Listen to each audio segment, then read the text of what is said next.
Good morning बच्चों, कैसे हो? बढ़िया। तो कॉम्प्लेक्स नंबर का मेरे ख्याल से आखिरी सेशन है, पूरा आपका रिवीजन हो जाएगा सीबीएसई बोर्ड में जो भी है। इसके बाद एक सेशन और लूँगा जिसमें मैं कराऊँगा कुछ आरएस के अच्छे अच्छे क्वेश्चंस। फ़िलहाल जिनका स्कूल में केवल एनसीईआरटी कराई जाती है उनके लिए आज तक का सेशन इनफ रहेगा। चलिए बिना टाइम वेस्ट किए स्टार्ट करते हैं। आज कुछ कंसेप्ट नहीं है, सिर्फ क्वेश्चन डिस्कस करेंगे। लिखा है find the conjugate of this.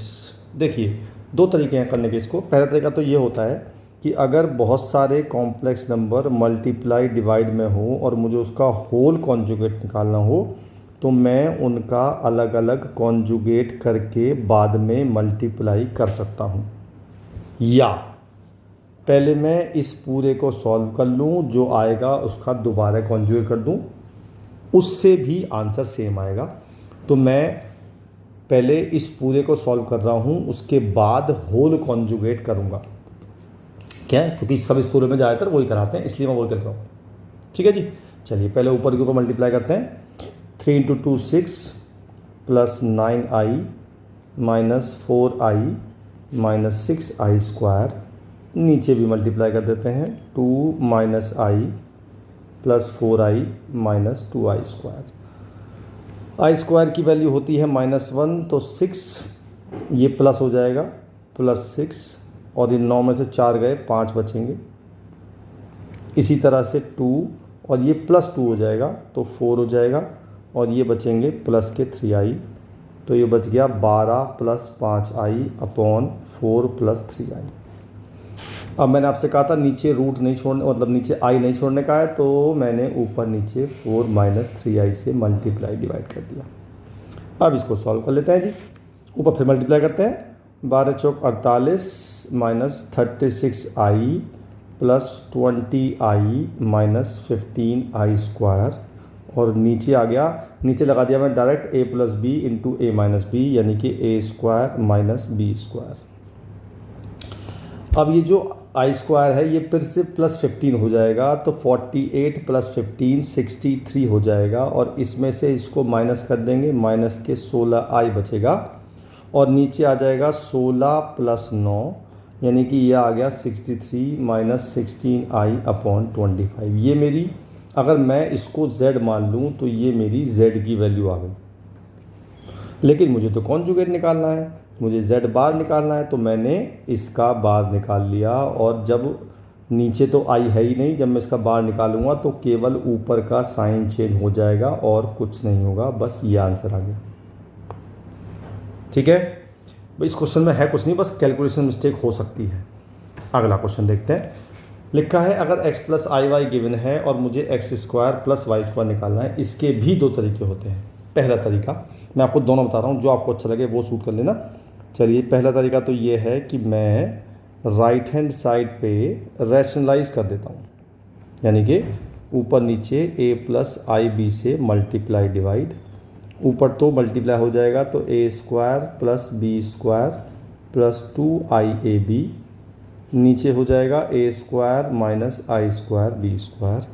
तो x + iy की वैल्यू आ जाएगी a² - b² + 2iab, और इसके नीचे मैं इसको अलग कर रहा हूँ क्योंकि ये तो पूरा रियल ही आ गया। अच्छा, अब मैंने इसको अलग कर लिया। अब अगर मैं कंपेयर करता हूँ लेफ्ट हैंड साइड को राइट हैंड साइड से, तो x की वैल्यू आ जाएगी a² - b² upon a² + b²। y की वैल्यू आ जाएगी 2ab अपॉन a² + b²। ठीक है जी। अब मुझे निकालना है x² + y², तो मैं इन दोनों का स्क्वायर करके ऐड कर दूंगा, यानी कि ऊपर आ जाएगा इसका whole square plus 2ab whole square, और नीचे आ जाएगा a² + b² का होल स्क्वायर। ऊपर का स्क्वायर खोल देंगे, a4 + b4 minus 2a² b² + 4a² b²। नीचे आ जाएगा a² + b² का होल स्क्वायर। ऊपर बन गया दो ही कट के 2 रह जाएंगे यहाँ पे, और ये बन गया a² + b² का होल स्क्वायर। नीचे मेरे पास ये बैठा हुआ था तो कट के 1 आ गया। पहला तरीका तो ये हो गया।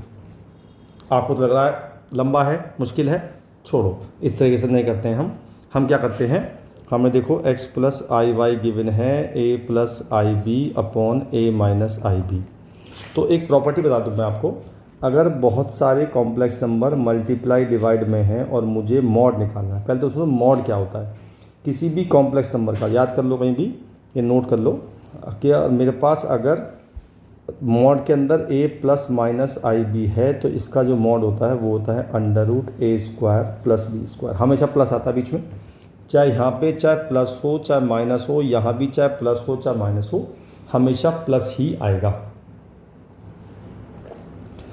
तो मेरे पास ये क्वेश्चन है और अगर मॉड बहुत सारे हों मल्टीप्लाई डिवाइड में तो मैं इनका अलग अलग मॉड लेके मल्टीप्लाई कर सकता हूँ। ये प्रॉपर्टी होती है कॉम्प्लेक्स नंबर की। तो मैंने क्या किया, बोथ साइड मॉड लगा दिया। टेकिंग मॉड लिखेंगे आप, टेकिंग मॉड बोथ साइड। जब मॉड लेंगे तो इसका तो मॉड हो जाएगा under root x square plus y square. इसका मॉड अलग अलग कर लेंगे तो ऊपर का मॉड हो जाएगा a square plus B square, नीचे का भी हो जाएगा a square plus B square. ये इससे कट गया, squaring both side, x square plus y square बन आ गया। देखो ये 3 लाइन में हो गया, ये 5-6 लाइनों में हुआ। तो देखो आपकी मर्जी है, जो तरीका आपको अच्छा लगे वो आप ले लो। ठीक है जी, चलिए जी। अच्छा अब आ जाइए इधर, हमें 2 कॉम्प्लेक्स नंबर दिए हुए हैं, मुझे प्रूव करना है ये। अच्छा आपको पता है कि इसमें और इसमें क्या अंतर है? मैं समझाता हूँ आपको। इसका तो मतलब ये है कि पहले मैंने Z1 और Z2 को मल्टीप्लाई किया, फिर उसका रियल पार्ट निकाला। अब ये रियल पार्ट क्या होता है जी, मैं समझाता हूँ। अगर कोई भी कॉम्प्लेक्स नंबर लिखा है 3 + 4i, ये मेरा Z है, तो इसका जब मैं रियल पार्ट लिखूँगा तो लिखूँगा 3। जिसमें i नहीं होता वो होता है रियल पार्ट, और जिसमें इमेजिनरी पार्ट क्या बोलते हैं, जिसमें i होता है लेकिन उसमें i नहीं लेते, ओनली i का कोफिशिएंट लेते हैं, तो इसे बोलते हैं रियल पार्ट, इसे बोलते हैं इमेजिनरी पार्ट। ठीक है, चलिए। तो इसका मतलब समझा था मैं आपको। इसका तो मतलब है कि पहले मुझे Z1 और Z2 को मल्टीप्लाई करना है और उसके बाद उसका रियल पार्ट निकालना है। और इसका मतलब है पहले रियल पार्ट ऑफ Z1 निकालना है, फिर रियल पार्ट ऑफ Z2 निकालना है, फिर उनको मल्टीप्लाई करना है। ठीक है, चलिए। तो मैंने क्या किया, मैंने Z1 को मान लिया x प्लस आई वाई और Z2 को मान लिया मैंने a प्लस आई बी, और मैं फ़िलहाल दोनों को मल्टीप्लाई कर रहा हूँ, यानी कि x plus i y into a plus i b. जब मैं मल्टीप्लाई कर रहा हूँ ना, सिंपल मल्टीप्लाई कर देते हैं, x into A plus i B into x plus I A into Y plus I square Y B. I square होता है -1, तो ये हो जाएगा एक्स ए माइनस वाई बी। आई नहीं आएगा यहाँ पे, ये वाला टर्म मैं लिख रहा हूँ वाई बी, और आई कॉमन ले लूँगा बी एक्स प्लस ए वाई। ये मेरा आ गया Z1 Z2। अब सोचो जैसे मेरा Z ये था और इसका रियल पार्ट ये था, तो सोचो Z1 Z2 का रियल पार्ट क्या होगा। अब वैसी बात है, जिसमें आई नहीं है, यानी कि ये होगा एक्स ए माइनस वाई बी। ठीक है जी, यानी कि मेरा लेफ्ट हैंड साइड तो आ गई। अब बात करते हैं ये x क्या चीज़ है भाई। चलिए ऊपर मैंने Z1 को क्या माना है, ये माना है। अब सोचो इसका x क्या चीज़ है, गैस करो। यस, x है रियल पार्ट ऑफ Z1, और a क्या चीज़ है, a है real part of Z2। y क्या चीज़ है, y है इमेजिनरी पार्ट ऑफ Z1 और b है इमेजिनरी पार्ट ऑफ Z2। सारी वैल्यूज़ पुट कर दो तो ये आ गया real part of Z1 real part of Z2 minus imaginary part of Z1 into imaginary part of Z2। देखना क्या प्रूव करना था मुझे, अरे ये तो यही प्रूव करना था, ये तो अपना आप आ गया। ठीक है, तो कुछ नहीं करना था इसमें, केवल Z1 और Z2 को लेट करना था, उसके बाद मल्टीप्लाई करके उसका रियल पार्ट निकालना था, जो अपना आप आंसर आ जाएगा आपका। ओके, नेक्स्ट हमें देखो इसको स्टैंडर्ड फॉर्म में लाना है। ठीक है, तो पहले हम इस ब्रैकेट को सॉल्व करेंगे। इस ब्रैकेट को करने के भी 2 तरीके हैं। पहला, आप पहले एलसीएम ले लो, उसके बाद सॉल्व करो। दूसरा, पहले इन दोनों को अलग अलग रैशनलाइज कर लो, उसके बाद एलसीएम ले लो। दोनों से एक ही बात पड़ेगी। तो वैसे तो आप सोच रहे हैं पहले एलसीएम लेने की, लेकिन मैं उससे नहीं कर रहा, मैं दूसरे से कर रहा हूँ। पहले मैं दोनों को अलग अलग रैशनलाइज कर रहा हूँ। यानी कि मैंने 1 + 4i से ऊपर नीचे मल्टीप्लाई डिवाइड कर दिया, माइनस चल रहा है 2/1 + i, फिर मैंने मल्टीप्लाई कर दिया इसको रेशनलाइज, यानी 1 - i से ऊपर नीचे मल्टीप्लाई, और ये चल रहा है और इसको भी मैंने रेशनलाइज कर दिया।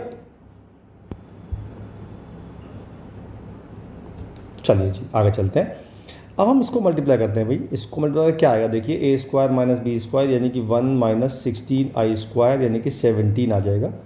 इसको मल्टीप्लाई क्या आएगा भाई, 1 - i² यानी कि 2 आ जाएगा। इसको मल्टीप्लाई क्या आएगा भाई, ये आ जाएगा 25 + 1 यानी कि 26 आ जाएगा। ठीक है जी। तो मेरा बचा 1 + 4i/17 माइनस 2 1 - i/2 इंटू, ये इसको मल्टीप्लाई करना पड़ेगा बाद में, पहले मल्टीप्लाई कर लेते हैं। तो 15 - 3i - 20i + 4i², नीचे आ गया 26। ठीक है जी, बहुत बढ़िया। अब इनका एलसीएम लेते हैं जी। इसका एलसीएम आएगा 17 दूनी 34 और ये हो जाएगा 2 + 8i - 34 और प्लस 34i, और ये हो जाएगा -4, तो 15 - 4 11, और ये हो जाएगा माइनस के 23i, नीचे आ जाएगा 26। ठीक है जी। चलिए अब इन दोनों को तो कुछ करना ही नहीं है, पहले इसको सॉल्व कर लेते हैं। ये और ये, तो ये हो जाएगा -32 प्लस के 42i मल्टीप्लाई 11 - 23i, और नीचे आ गया 34 × 26। अब करेंगे हम सबकी सम में मल्टीप्लाई, है ना। तो पहले हम करेंगे किसकी मल्टीप्लाई, 32 की 11 में, है ना। तो 32 की जब हम 11 में करेंगे तो हमारा आएगा 352 - 352।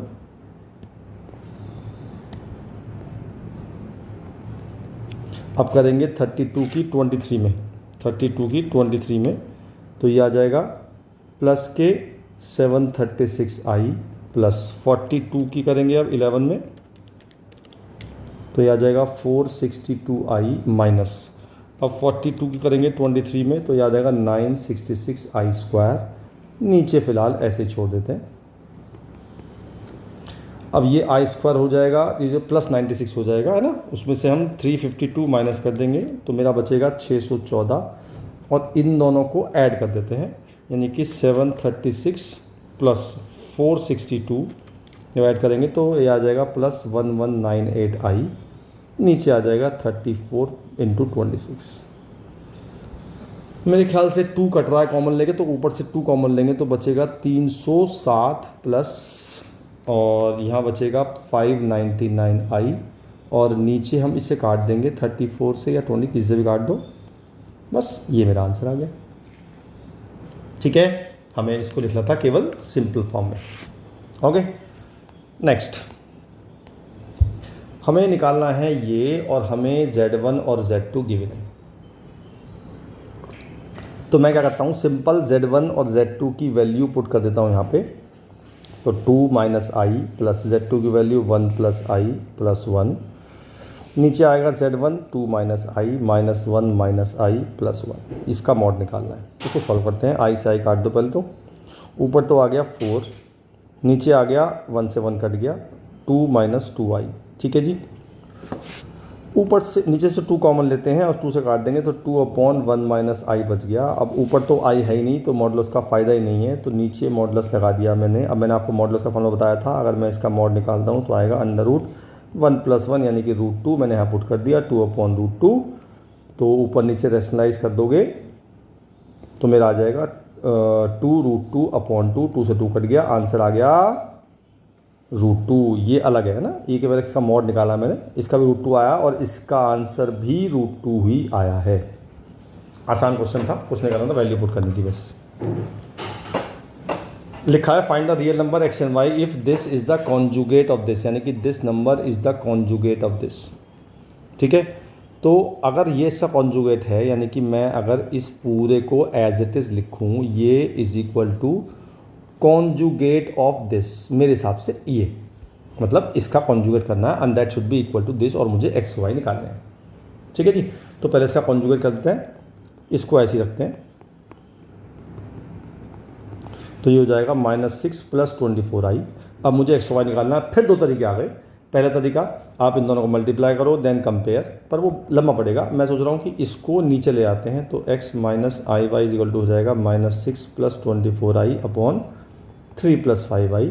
नाउ रैशनलाइज, यानी कि 3 - 5i से ऊपर नीचे मल्टीप्लाई डिवाइड। ऊपर मल्टीप्लाई कर देते हैं तो -18 प्लस के 30i plus 72i minus 120i² और नीचे आ जाएगा 9 - 25i²। सॉल्व कर लेते हैं जी। ये हो जाएगा +120 और इसमें माइनस कर देंगे तो 102 बचेगा और ये भी 102 आ गया। क्या बात है, दोनों सेम आ गए। तो और नीचे आ गया 9 + 25 यानी कि 34। अरे ये तो 34 तो कट रहा है कॉमन लेके, मैंने 34 कॉमन ले लिया। 3 + 3i नीचे आ गया 34, ये कट गया तो मेरा x - iy सीधा सीधा ये आ गया। नौ सीधा सीधा कंपेयर, x की वैल्यू 3 आ गई और y की वैल्यू -3 आ गई। ठीक है, आप चाहते तो ऐसा भी कर सकते थे कि इसको मल्टीप्लाई करके फिर दो इक्वेशन बनती, उससे x और y निकाल लेते, उससे भी आंसर सेम आता। ठीक है, ओके, बहुत बढ़िया। चलिए नेक्स्ट करते हैं। मुझे निकालना है मॉडुलस ऑफ दिस, यानी कि मुझे इस पूरे का मॉडुलस निकालना है। अच्छा, मॉड में प्लस माइनस में कोई प्रॉपर्टी नहीं होती है, इसको पूरे को अंदर को पहले सॉल्व करना पड़ेगा। तो हम मॉड लगाएंगे बाद में, पहले इनका एलसीएम ले लेते हैं। यानी कि मैंने एलसीएम ले लिया 1 + i 1 - i, इसकी मल्टीप्लाई यहाँ हो गई, इसकी मल्टीप्लाई यहाँ हो गई, तो ये हो गया 1 + i का होल स्क्वायर माइनस 1 - i का होल स्क्वायर। ठीक है जी, बहुत बढ़िया। अब इसका स्क्वायर खोल देते हैं। पहले खोलेंगे 1 + i² + 2i minus 1 + i² minus 2i, नीचे हो जाएगा 1 - i²। कुछ कट रहा है? यस, इससे ये कट गया और इससे ये कट गया। ऊपर आ गया 4i, नीचे आ गया 1 + 1 यानी कि 4i/2 यानी कि 2i आ गया। अब मुझे अगर 2i का मॉड निकालना तो मैं इसे 0 + 2i लिखूंगा, तो ये हो जाएगा √0² + 2² यानी कि √4, 2 ही आंसर आ जाएगा। कितना आसान क्वेश्चन था, कुछ नहीं करना था, सिंपल एलसीएम लेके इसका मॉडुलस निकालना था। ठीक है, चलिए अगला क्वेश्चन है, बढ़िया क्वेश्चन है, ध्यान दीजिएगा, एग्जाम में आता है क्वेश्चन ये। हमें ये दिया हुआ है और मुझे ये निकालना है, तो पहले इसका क्यूब खोल देते हैं। a + b का होल क्यूब भी लिख देता हूँ साथ साथ आपके लिए। ये होता है a³ + b³ + 3a²b + 3ab²। Cube खोल देते हैं तो x³ + i³ y³ + 3xiy a²। पहले स्क्वायर लिख लो भाई, 3 × x² × iy और प्लस 3x × i² y² और that is equal to u + ib। अब इसको सॉल्व कर लेते हैं जी। सॉल्व कैसे? i³ की वैल्यू होती है -i और i² की वैल्यू होती है 1, तो ये हो गया x³ - i y³ plus i 3x² minus 3xy²। अब इसका रियल पार्ट को इकट्ठा कर लेते हैं। रियल पार्ट मतलब जिसमें i नहीं होता और i कॉमन लेके बचेगा 3x² माइनस y³। अब इसको कंपेयर कर लेते हैं जी। जो लेफ्ट हैंड का रियल पार्ट है that should be equal to real part of right hand side, यानी कि x³ minus 3xy² is equal to u और 3x² minus y³ is equal to v। अब मैं यहाँ से क्या है x कॉमन ले रहा हूँ। अगर मैंने यहाँ से x कॉमन लिया तो अंदर बचेगा x² minus 3y² is equal to u और यहाँ से मैं y कॉमन ले रहा हूँ तो y कॉमन लेके बचेगा 3x² minus y² is equal to v। अब मैं इस x को ले जाता हूँ इसके नीचे और इस y को ले जाता हूँ इसके नीचे, तो मेरा आ गया x² minus 3y² is equal to u/x। एक आ गया 3x² minus y² is equal to u/y। दोनों इक्वेशंस को ऐड कर देते हैं। ऐड करके आ जाएगा 4x² plus 4y² is equal to u/x plus v/y और ये मेरा आंसर आ गया। ठीक है, गुड, वेरी गुड, अच्छा क्वेश्चन है, आ जाता है क्वेश्चन ये। अभी जो अगला क्वेश्चन है ये बड़ा ही इंपॉर्टेंट क्वेश्चन है और इसमें जो प्रॉपर्टी लगनी है, वैसे तो क्वेश्चन अगर ऐसे करो आप, अगर आप अल्फ़ा को मान लो a + ib और बीटा को मान लो c + id तो भी क्वेश्चन हो जाएगा, लेकिन बहुत ही लंबा पड़ेगा। ठीक है, लेकिन जो प्रॉपर्टी से क्वेश्चन होगा वो आसान पड़ेगा और जल्दी होगा, लेकिन वो आपको अप्रॉक्सीमेटली याद ही करना पड़ेगा क्योंकि वो प्रॉपर्टी आपने पढ़ी नहीं। प्रॉपर्टी दो प्रॉपर्टी लगेंगी इसमें। पहली, z को अगर हम उसके ही कॉन्जुगेट से मल्टीप्लाई करते हैं तो बन जाता है मॉड z स्क्वायर। ठीक है, तो फिलहाल हम एक ही प्रॉपर्टी पे काम करते हैं। मुझे निकालनी है इसकी वैल्यू, तो मैंने इस पूरे को p मान लिया।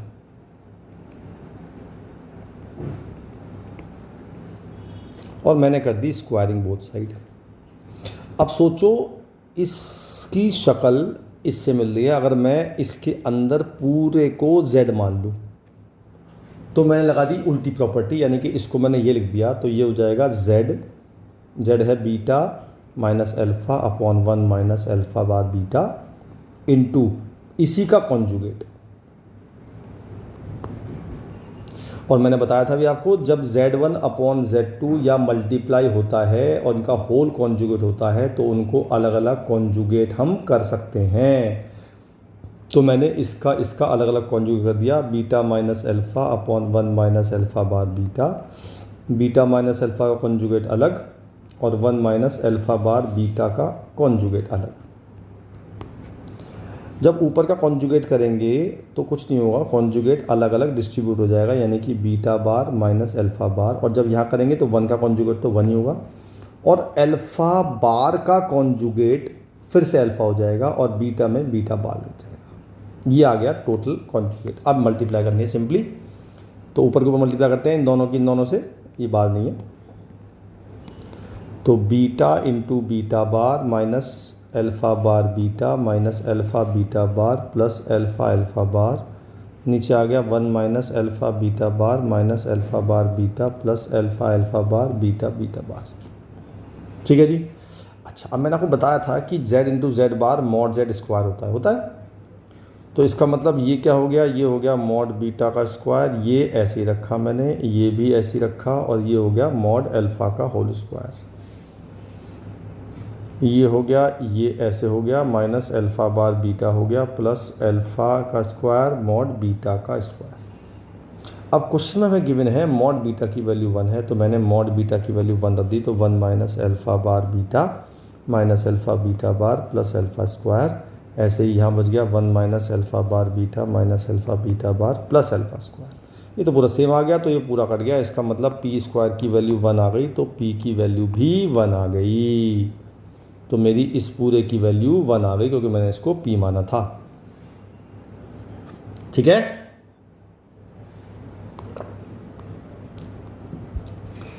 देखिए ये क्वेश्चन है, हमें ये गिवन है और मुझे ये निकालना है।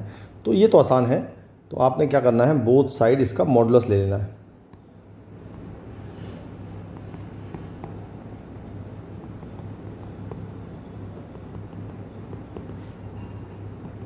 तो जब मैंने बोथ साइड मॉड ले लिया, तो यहाँ मॉड ले लिया और यहाँ भी मॉड ले लिया, तो पहले बात तो मैं इसका मॉड को अलग अलग कर सकता हूँ।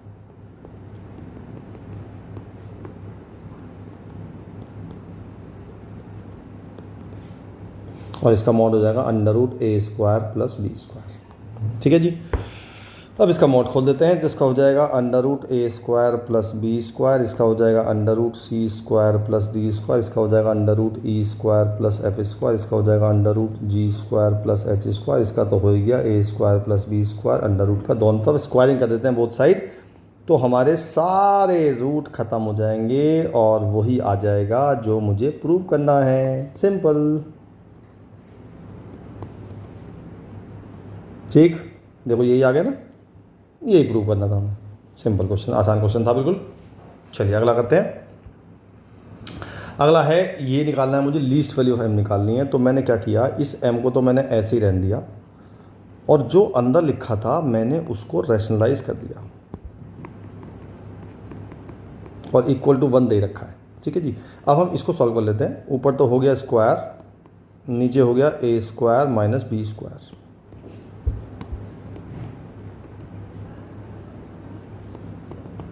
ऊपर का स्क्वायर खोल देते हैं, पावर m चल रही है, A square plus B square plus 2ab, नीचे हो गया 1 plus 1 whole power m is equal to 1। I square होता है -1, तो ये इससे कट जाएगा, तो बचा मेरा 2i अपॉन 2 की power m is equal to 1। 2 से 2 कट गया, i की power m is equal to 1। आप सबको पता है, मैंने पिछली क्लास में बताया था कि i की पावर 4 1 होता है। ठीक है। वैसे तो आप कहोगे यार आई की पावर 8 भी तो 1 होता है, आई की पावर 12 भी 1 होता है, तो मेरा आंसर तो m की वैल्यू 4 हुई। 4 ही क्यों हुई? क्योंकि उसने लिखा था लीस्ट पॉजिटिव इंटीग्रल वैल्यू, तो लीस्ट का मतलब सबसे छोटी वैल्यू तो 4 हुई, इसलिए मेरा 4 आंसर हो गया। Got it? क्लियर? बढ़िया, आगे चलते हैं। हमें निकालनी है find the number of non zero numbers, non zero integral, मतलब हमें निकालनी है ऐसी वैल्यू x की जो तो ज़ीरो ना हो और ज़ीरो ना हो और फ्रैक्शन में ना हो, डेसिमल ना हो। ठीक है जी। चलिए, हमें दिया हुआ है ये। सबसे पहला काम मैंने ये किया कि मैंने इसका मॉड निकाल लिया। इसका मॉड होगा 1 स्क्वायर प्लस 1 स्क्वायर, आई नहीं आता मॉड में, याद रखना। तो √2 हो गया, तो ये हो गया √2 की power x is equal to 2 की पावर x। अच्छा, √2 को हम 2 की पावर 1/2 लिख सकते हैं ना? गुड। पावर की पावर मल्टीप्लाई हो जाएंगी तो 2 की power x/2 is equal to 2 की पावर x हो जाएगी। पावर नीचे बेस सेम आ गया, तो we can compare directly by the powers.